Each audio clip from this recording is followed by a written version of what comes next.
The following activity is primarily good for language classes of all sizes. It's good for warm-up or cool-down activities and also some break time activities as well. This activity could also work for a science class, and I'll explain why in a little bit. So what I first do when I initiate this activity is I draw a random shape on the blackboard or the whiteboard. Typically you only need a blackboard or a whiteboard and some chalk or a black fine point marker for this activity. But if you have a stick and some sand, that could also work. So think about what you have, and maybe one of these options will fit your teaching environment. That said, I draw a squiggly line on the board, as I was saying, and I then pass the writing utensil over to the student that is closest to me, and I invite them to just continue to draw on the board. And I give them maybe about 45 seconds to continue the picture.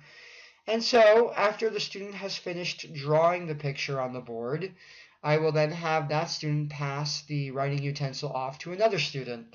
And around we will go, filling in the details of the picture and adding on to it until we've developed a vast scenery of some kind with lots of different activities and moments going on between different characters and devices and landmarks of all kinds.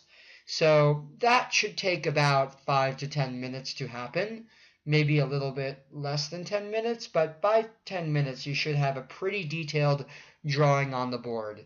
And once you've kind of gauged the suitability of the picture and whether the students are still engaged in the activity, then you can move on to the next step, which is to label all of the features on the board.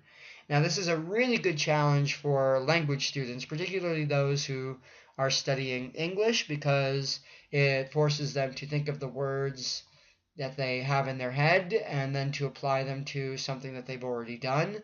So it kind of reinforces whatever mnemonic devices that they have and that they use to understand words in context. So it's really good for that. It also aids in recall, this activity. So you can use this activity to try to refresh some of the words that the students have reviewed over time.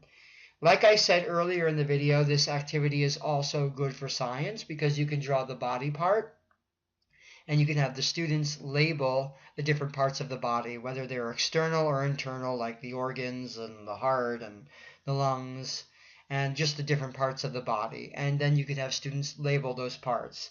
So this activity is really great for recall and supporting the process of recall that everyone invariably has to go through when they're trying to learn new terms, new vocabulary, and ingrain new ideas and skills into their heads. So I do highly recommend this activity. It's good for small classes and large classes alike.